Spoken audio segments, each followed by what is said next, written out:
Hola. Después de todo, gracias por estar ahí. No dejéis nunca de ser como sois. Y muchas gracias por todo. Nos vemos muy pronto. Desde la Universidad Popular de Valencia, como formador en la UP de Malvarrosa y La Torre, me gustaría poder devolveros todas las muestras de cariño y gratitud que durante estos meses de confinamiento nos habéis dado a todo el personal de la UP.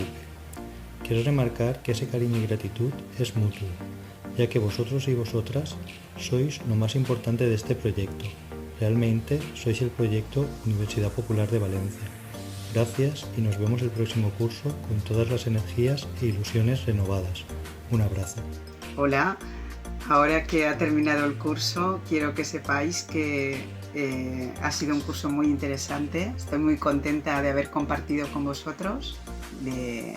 Hemos aprendido juntos a dibujar, a pintar, hemos visitado museos, hemos hecho salidas culturales y espero que repitamos, que el curso que viene sea igual o mejor que este. Despedimos el curso agradeciendo vuestra participación en todos los proyectos y todas las acciones que hemos realizado, sobre todo en estos momentos difíciles que nos ha tocado vivir, y poco a poco agradeceros también la superación de los obstáculos tecnológicos. Muchas gracias.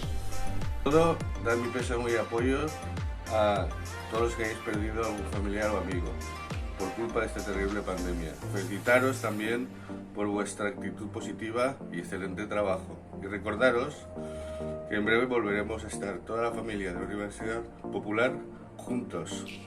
Ánimo y gracias a todos y todas.